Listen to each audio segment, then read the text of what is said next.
Alright guys, what I got to show you here today is a really very extremely different wind-up toy.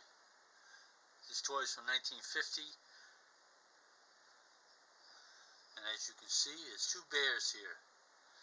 Okay, so actually this is the girl bear. If you look closer to the details, you can tell. Okay, the shoes with the bows on it, to the eyebrows, to the cape. And this is her male counterpart. Looks like he has a military uniform on with the shoulders there. Okay, so you got a couple of bears here, and what they're going to do to entertain you is they're going to play catch with that big beach ball there. They're going to throw that ball back and forth to each other. Now this toy is very rare, like I said. The Toy Collector's Book, it goes for quite a bit of money, especially with the box. I acquired it on eBay, got a wonderful deal on it, could not pass it up. Very, very few you will ever see for sale complete like this. Hardly ever with the box. But it's in mint condition. You can see the bottom there. It's got all kinds of displays there, like a circus going on. So the bears are doing their thing for the circus, having a catch. And this is by T.P.S. Toys of Japan, 1950. Okay, so the other thing that's very different about this toy I have to mention is that the wind-up, there's a wind-up key on both sides. There's one on the other side over here. Okay, each toy has to be wound up, so that's what makes it so very unusual. You got really two wind-up toys here working together to bring a realistic scene to life. Alright, let me put the camera down now and wind both of these up and see how we do. Sit tight. Okay guys, she's wound up and ready to go. Now what I did was I picked the ball up and I just put a magnet there to hold it there. Okay, just so you can see how it would look.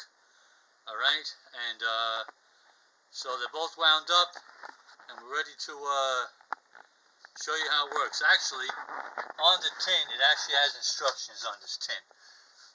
Right on the tin it says, after winding, lift the ball and drop it onto the bear's hands. You just drop the ball onto one of the bear's hands and they take over the whole show. That's pretty fascinating. Alright guys, she's ready to roll. I'm going to pull that magnet out and hopefully that'll do it. There she goes.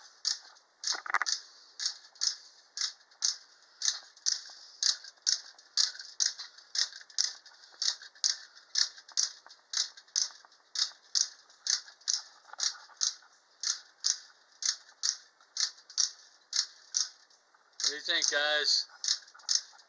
Is this a cool toy or what? Come on. It looks like the fella here just can't push it one more time. So we have a winner. Okay? Alright guys. That's it. What I'm thinking about doing here with this toy, to display it I mean, I'm thinking about making a net in the middle here, a very tiny slot. This is a very tiny rod here, very tiny movable slot, very soft. So it'll be a net in the middle and it'll make it look like they're playing volleyball back and forth. That's just the idea I have for make the display a little more fun. Okay, so I'm giving you a couple close-ups here to see the magnificent shape that this thing is in. It's just incredible. 73 years old. The ball has some wear to it, as you would expect, being banged around so many times, so many years. But other than that, I say she's a winner for sure. Thanks for watching, guys. I appreciate your comment. Alright, before we close it,